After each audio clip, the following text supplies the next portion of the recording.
Proclamación del Santo Evangelio de Jesucristo según San Mateo. Genealogía de Jesucristo, hijo de David, hijo de Abraham. Abraham engendró a Isaac, Isaac a Jacob, Jacob a Judá y a sus hermanos. Judá engendró de Tamar a Farés y a Zará, Farés a Esrón, Esrón a Arán, Arán a Aminadab, Aminadab a Nasón, Nasón a Salmón, Salmón engendró de Rahab a Boz, Boz engendró de Ruth a Obed, Obed a Jesé, y Jesé al rey David. David engendró de la mujer de Urías a Salomón, Salomón a Roboán, Roboán a Abia, Abia a Asaf, Asaf a Josafat, Josafat a Jorán, Jorán a Osías, Osías a Joatán, Joatán a Acaz, Acaz a Ezequías, Ezequías a Manasés, Manasés a Amón, Amón a Josías, Josías engendró a Jeconías y a sus hermanos durante el destierro de Babilonia. Después del destierro en Babilonia, Jeconías engendró a Salatiel, Salatiel a Zorobabel, Zorobabel a Abiud, Abiud a Eliaquín, Eliaquín a Azor, Azor a Sadoc, Sadoc a Aquín, Aquín a Eliud, Eliud a Eleazar, Eleazar a Matán, Matán a Jacob, y Jacob engendró a José, el esposo de María, de la cual nació Jesús llamado Cristo. De modo que el total de generaciones, desde Abraham hasta David, es de 14. Desde David hasta la deportación a Babilonia es de 14. Y desde la deportación a Babilonia hasta Cristo es de 14. Palabra del Señor. Dentro de 7 días, si Dios nos lo permite, celebraremos la Santa Navidad. Y no por casualidad nos encontramos hoy con un pasaje que para muchos resultará tal vez un poco monótono, la genealogía de Jesús. Esta interminable lista de nombres extraños y difíciles a muchos les podría parecer inútil. Cuesta encontrarle el sentido a este recuento histórico si no tenemos bien puestos los anteojos de la fe. ¿Por qué nos propone este pasaje la liturgia para este día? ¿Por qué la recogió Mateo en su Evangelio? ¿Tiene algún sentido ese listado de nombres masculinos salpicado por 4 mujeres de dudosa fama, por pecadoras o extranjeras? Tamar, Rahab, Ruth y Betsabé. ¿Podemos aprender algo de este pasaje en este Adviento? Pues claro que sí. La palabra de Dios es viva y eficaz. Ni siquiera un punto ni una coma de sus páginas son infecundos. Basta con entender el objetivo que San Mateo persigue. Con este pasaje inicial, San Mateo en su Evangelio pretende demostrarnos el origen humano de Jesucristo y luego, a través de todo el Evangelio, probará que, con las profecías y milagros realizados por Jesús, su naturaleza divina. San Mateo se esfuerza por mantener viva en la fe de todos los cristianos de todos los tiempos, que el que va a nacer viene de Dios y también es humano, inequívocamente humano. Y el saber que Jesús es tan humano, lo creamos o no, influye en nuestra fe en forma decisiva y radical. Veamos por qué. Al reconocer que Jesús es humano y divino a la vez, estamos reconociendo 3 aspectos. Número 1. Jesús no es un mito. Jesús es real. No es un personaje ficticio. Jesús es un hombre de carne y hueso, con un ADN tejido en el vientre de su madre, del mismo modo que fue tejido mi ADN y el ADN de cada uno de ustedes que me escuchan. Jesús no fue un mito, ni un bello sueño, ni una invención.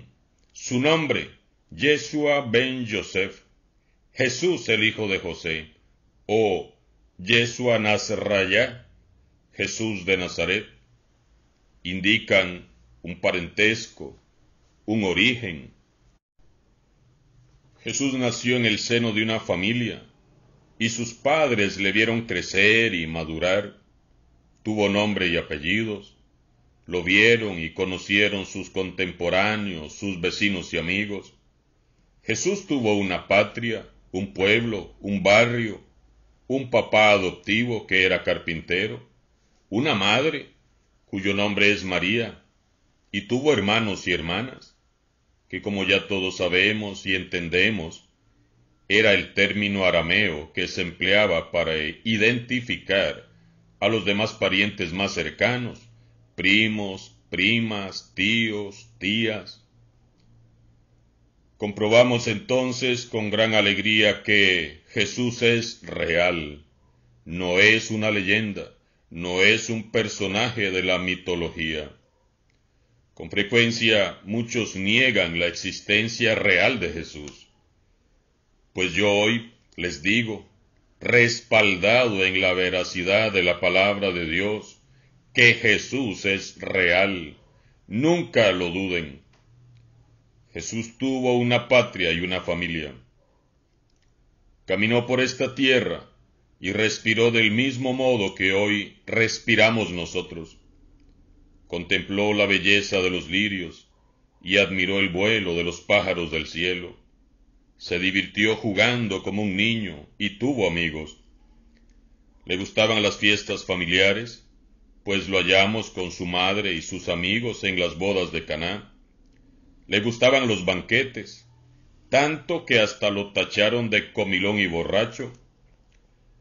Jesús es tan humano y tan real, que come del pan que él mismo bendice y prepara pescado asado para sus discípulos. Tan real que llora ante la tumba de Lázaro. Tan humano que se indigna y muy enojado expulsa a los cambistas del templo. Tan humano que estalla contra la hipocresía de los fariseos y les dice las verdades en la cara. Tan real es Jesús que, en aquella noche en el huerto de los olivos, sintió mucho miedo y esperó, como espera cualquiera de nosotros, que la copa del dolor pase de largo. Tan real es Jesús que sangró cuando lo azotaron y lo coronaron de espinas. Tan humano que murió realmente en una cruz. Jesús no vino al mundo como un fantasma o un espíritu, ni es un mito inventado por los hombres. Jesús es real. Número 2. Jesús se hizo uno de tantos. Repasando esta larga lista genealógica, los estudiosos reconocen que entre los predecesores de Jesús encontramos honorables personajes de noble cuna, pero además figuran otros nombres de hombres de cuestionable fama y también de mujeres que además eran paganas y de la más dudosa reputación.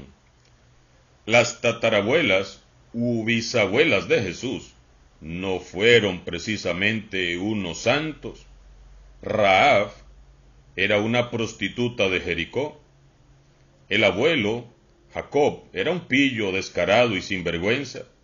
David tenía una personalidad tan irregular y cambiante que hoy diríamos que era bipolar.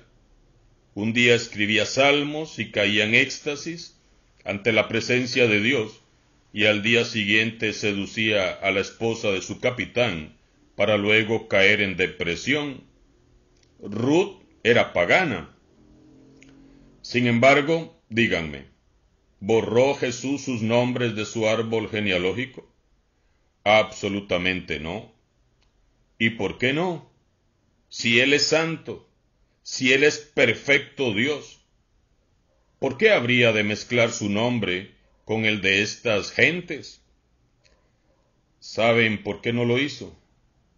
Porque Él quiso ser uno de tantos. ¿Empaña eso la limpieza del linaje de Jesús? En absoluto. Al contrario, Él la dignifica y engrandece. Claro está que Mateo tenía una sola idea en la cabeza al hacer tal selección de nombres. San Mateo quería que comprendiéramos que Jesús viene a salvar a la humanidad por pura gracia. Dios Padre quiso a su Hijo Jesús, inserto como uno de tantos, en el claroscuro de la historia del pueblo, que como todo pueblo, no siempre fue ejemplar. Jesús fue como uno de tantos, menos en el pecado, y vino a decirnos que Dios jamás desprecia a nadie, por errado que esté. Dios aborrece el pecado, claro que sí, pero ama al pecador arrepentido. En nuestras familias también hay un amplio historial.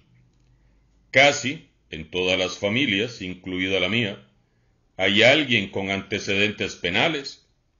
Hay personas que han empañado el buen nombre de la familia. Pensemos en el papá que nunca regresó a casa, en el abuelo mujeriego, en la prima estafadora o la tía prostituta o chismosa o vulgar, la abuela sinvergüenza, el primo drogadicto, el hermano alcohólico que dejó a su esposa, o la hermana que se fue con un hombre casado. ¿Qué sé yo? Hay de todo en la viña del Señor. Pero, sea como sea tu familia, nunca te avergüences de ella. Ama, perdona y abraza a todos tus familiares, con todos sus defectos y pecados, con el mismo amor con que nos ha amado y nos sigue amando Jesús. Jesús no vaciló en llamar familiares a sus antepasados. Él no renegó de ninguno de ellos. Jesús abrazó su árbol genealógico. Y lo más hermoso es constatar que Él tampoco se avergüenza ni de usted ni de mí. Jesús no se avergüenza de ninguno de nosotros. Jesús no se deja impresionar por nuestro oscuro historial. Nuestras acciones erróneas, nuestros pecados, no lo hacen titubear. Somos parte de su familia. Y a Él no le causamos vergüenza. Él nos asume y nos ama, así como somos. Definitivamente, el solo hecho de saber que Jesús nos ama con un amor así, ya es suficiente razón y motivo para querer cambiar y tratar de ser mejores cada día. No nos avergoncemos de nuestras familias. Amémoslos así como son, porque así nos ha amado Jesús. Número 3. Jesús emparenta con los más santos de Israel. Fue hijo de Abraham e hijo de David. Un nombre de mujer sobresale al final. María, la madre de Jesús. El nombre de Jesús queda vinculado a personajes que ocupan la cúspide del pueblo elegido, pueblo santo de Dios. Es la manera con que San Mateo nos proclama que, con Jesús, la humanidad ha alcanzado su punto más alto. En él se cumplen todas las profecías y oráculos. Jesús es el ser humano más maravilloso y extraordinario que ha existido. Todas las estrellas palidecen ante su presencia. Nadie se le compara ni asemeja. Jesús preside la historia de la humanidad. Ahora hay un antes y un después de Cristo. porque en Él se centra todo, en torno a Él gira todo. Él es el Hijo de Dios. Hace unos días escuché que en las clases de historia de las universidades ya no van a decir antes y después de Cristo para no ofender a los no creyentes. Con todo respeto, yo les digo a los no creyentes o a los ateos